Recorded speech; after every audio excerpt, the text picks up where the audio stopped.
भगवान तो आनंद की झड़ी लगाने वाले हैं, इसलिए आपको आनंद में रहना है। और राजा परीक्षित को सुखदेव भगवान समझा रहे हैं कि संसार क्यों बनाया, भगवान ने आनंद के लिए बनाया। भगवान अवतार क्यों लेते हैं, आनंद के लिए लेते हैं। जब विदुर जी मैत्रेय जी से प्रश्न कर रहे थे, तब सृष्टि का क्रम समझा रहे हैं विदुर जी को मैत्रेय जी।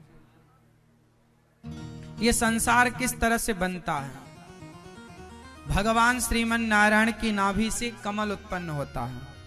अब देखो संसार किस तरीके से बना। जब कोई नहीं था तब कौन था, एक भगवान। जब सब हैं तो भी एक भगवान, जब कुछ ना रहेगा तो भी एक भगवान। कैसे? जब कोई नहीं था तब भगवान कैसे थे, जब सब कोई है तो भी भगवान कैसे हैं, और जब कोई नहीं रहेगा तो भी भगवान शेष कैसे रहेंगे। इसका उदाहरण क्या है, किस उदाहरण से इस बात को समझा जाएगा। जैसे माटी का घड़ा है, घड़ा बनने से पहले माटी थी, घड़ा बनने से पहले, और घड़े में भी माटी है, और घड़ा टूट गया तो भी घड़ा टूटा, माटी नहीं टूटी। माटी तो फिर भी जिंदा है। तो बनने के पहले भी माटी थी, बना तो भी माटी है, और मिट गया। तो ऐसे संसार जब नहीं था तब भी एक भगवान थे। जैसे घड़ा नहीं था तो भी माटी थी, घड़ा है तो भी माटी है, तो संसार है तो भी माटी। घड़े में माटी ही तो है, संसार में भगवान ही तो है।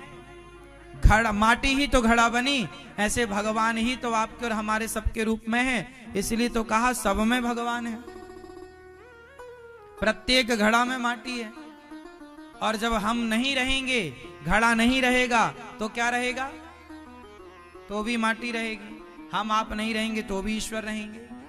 तो ईश्वर की व्यापकता तीनों कालों में है, भूत भविष्य और वर्तमान। काल तीन ही है, तीनों में ईश्वर की व्यापकता है। भगवान नारायण की, भगवान क्षीर सागर में लेटे हैं, शेषनाग भगवान का छाया, लक्ष्मी जी चरण दबा रही हैं। एक दिन भगवान ने संकल्प लिया, चलो सृष्टि करते हैं। तो सृष्टि होनी स्टार्ट हो गई। भगवान की नाभि से कमल उत्पन्न हुआ, कमल में ब्रह्मा जी प्रकट हो गए। कमल में कौन प्रकट हो गया? ब्रह्मा। ब्रह्मा को भगवान ने आदेश दिया कि आप सृष्टि करो। तो ब्रह्मा जी ने सृष्टि करी, पर करें कैसे? ब्रह्मा जी को डर था कि मैं कहीं अभिमानी ना हो जाऊं। तब भगवान ने कहा तुम्हें अभिमान रत्ती भर नहीं सताएगा, सृष्टि करो।